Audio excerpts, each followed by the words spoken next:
বছর ঘুরে আরো এক ৭ অক্টোবর।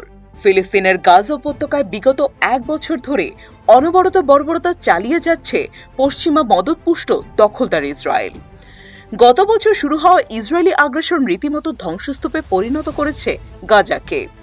এই লম্বা সময় যুদ্ধক্ষেত্রে ইসরায়েলের টিকে থাকার পেছনে বড় হাতিয়ার হিসেবে কাজ করেছে মার্কিন এবং পশ্চিমা বিশ্বের সরবরাহকৃত বিধ্বংসী সব সামরিক অস্ত্রশস্ত্র। তাই এবার গাজা যুদ্ধ ঠেকাতে ইসরায়েলের ওপর অস্ত্র নিষেধাজ্ঞা আরোপের আহ্বান জানিয়েছেন ফ্রান্সের প্রেসিডেন্ট ইমানুয়েল ম্যাক্রো। সেই সাথে তিনি গাজায় ১ বছর ধরে চলমান ইসরায়েলি আগ্রাসনের রাজনৈতিক সমাধান খুঁজে বের করার উপর জোর দিয়েছেন। ফরাসি প্রেসিডেন্ট শনিবার ফ্রান্স ইন্টার রেডিওতে এক বক্তৃতায় বলেছেন, আমার বিশ্বাস আজকের অগ্রাধিকার হল একটি রাজনৈতিক সমাধান খুঁজে বের করা এবং গাজায় যুদ্ধ ও হত্যা বন্ধে ইসরায়েলকে অস্ত্র সরবরাহ না করা।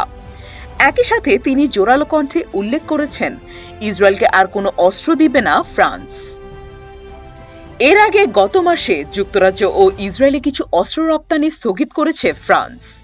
কারণ হিসেবে এসব অস্ত্র অত্যন্ত ঝুঁকিপূর্ণ উল্লেখ করে আশঙ্কা প্রকাশ করে প্যারিস এবং জানানো হয় আন্তর্জাতিক মানবাধিকার আইনের গুরুতর লঙ্ঘনে এসব অস্ত্র ব্যবহার করা হতে পারে। এদিকে ইসরায়েলের উপর অস্ত্র নিষেধাজ্ঞার আহ্বান জানানোতে ফ্রান্সের প্রেসিডেন্ট ইমানুয়েল ম্যাক্রো সহ অপর দেশগুলোর কঠোর সমালোচনা করে যুদ্ধবাজ নেতানিয়াহু বলেছেন, এই আহ্বান আমাদের জন্য অপমানজনক, তবে আমরা শেষ পর্যন্ত লড়াই করে যাব। ম্যাক্রো লেবাননের স্থলঅভিযানের কড়া সমালোচনা করে বলেছেন, যুদ্ধের বিস্তৃতি কমিয়ে আনা উচিত। লেবাননের জনগণকে এভাবে ধ্বংসযজ্ঞের দিকে ঠেলে দেওয়া ঠিক হবে না। লেবানন আরেকটি গাজা হতে পারে না।